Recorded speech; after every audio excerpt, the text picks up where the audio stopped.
Right, here we go. We're over the Tetons. Jenny Lake is down here. I haven't been here in quite a while, but this is one of my favorite places in the world.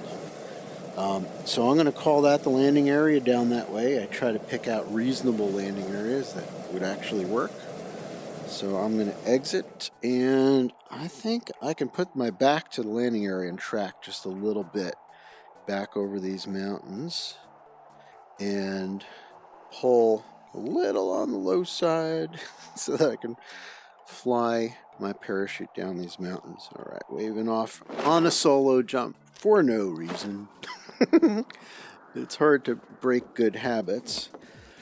All right, so I'm going to reset my altimeter by pushing the left joystick in, just clicking that little joystick. And I'm going to do a little bit of a turn. Why is my arm over there?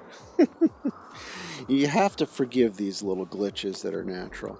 There's a lot of great peaks.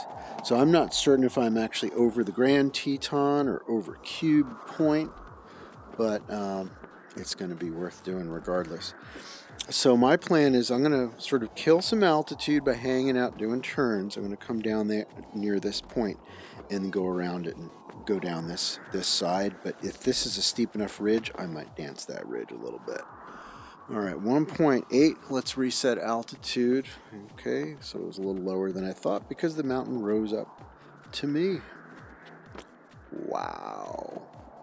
Wow, you know, I'm not really certain, but I might be able to fly over here a little bit and back down. So, like adding a little bit to my plan. If I need to, I can break to the right, right? There's this snowpack here, the glacier, so I can always go to the right and still make it down to the landing area based on the glide ratio of my canopy. It's going to be tight, but it'll work. So here's the plan. I'm going to go down in between these two little bumps. Oh, that's fun. And I'm going to wrap around to the right. That is amazing. A little bit of glitching for some reason. I don't know what's going on with that. Sometimes when the VR glitches, it's simply because your battery's a little low in one of your hand controllers. That could be. Could be because I'm recording. I don't know. Wow, look at these amazing points. That is so cool. So I'm going to brake to the right. And I can't dance this ridge too much, but just enough, you know, to make it fun. And then I'll just kind of follow around the right.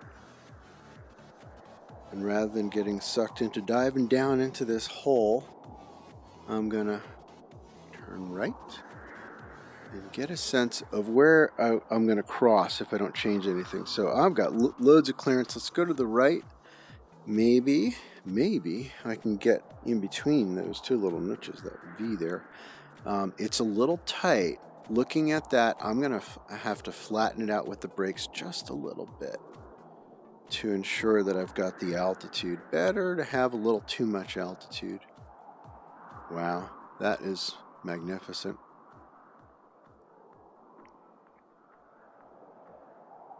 Wow. Yeah, the Google Earth edition has been just a wonderful evolution of this incredible simulator. And okay, sure, it's a game, but it's also a training tool.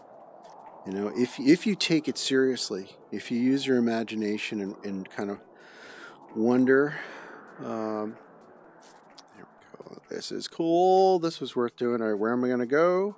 I'm going to go right for fun, and then I'm going to go left. I just love getting near. What is going on? I love getting near the rock. I'm going to flare a little bit. And for those that watch these cool videos that I like to do, I don't use power. We have the ability to use power, and I think of it as cheating. So this is all the natural physics of a parachute. You know, the glide ratio on this one is about 2.5 to 1. My mountain flying canopy is a Sensei 91. It's loaded relatively heavily, so my glide ratio is actually a little steeper than that. So I think I can make it down to that intended landing area pretty easily. So I'm going to dance this ridge and kind of traverse back and forth. I find I learn a lot about flying a parachute when I've got a relative reference.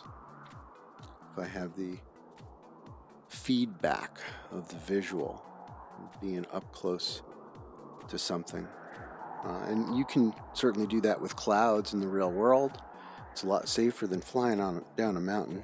You might want to wait until you have a few thousand jumps to do this kind of thing in the real world. However, it is a reasonable goal long term as far as I'm concerned.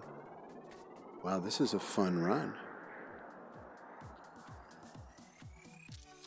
I think next Wednesday we'll come back here and I can lead a line down this beautiful Wyoming peak. Set of peaks, really. All right, so now I'm feeling that burning urge to just point off the hill. Notice the ground is dropping away because I pointed down here to this road. I suppose I could land on the near side of the road if I have to. Let's take a look. So I'm just going to use my arm and point. It looks like that road is just barely dropping on me. So that means I could make it across the road. But I'm going to study this slope. As I get closer, I'm going to decide if I want to maybe drift a little right and just land in the parking lot. I could, but I like the grass. You know, if you could find some nice flat grass, if your flare is not quite as effective as you hoped, it's awfully nice to be on grass instead of a parking lot. So I can make it across there, no problem. Notice I had to reset my altimeter. And I'm going to land near the parking lot, but not too close. Whoop, had a little trouble with my... There we go. And this could be a little bit uphill. So if that's the case, I'm going to angle it. There we go. I'm angling it just a little. And flaring and finishing it up. Woohoo! Give myself a high five. That was absolutely gorgeous. So this is the Tetons. Come to Wyoming. It's a beautiful place, really good rock climbing. And Exum Guides up here is just a phenomenal guide surface for even beginner rock climbers. You can go do something pretty straightforward like Cube Point and have an experience of a lifetime. I'm Brian Germain. I hope you all have a wonderful day.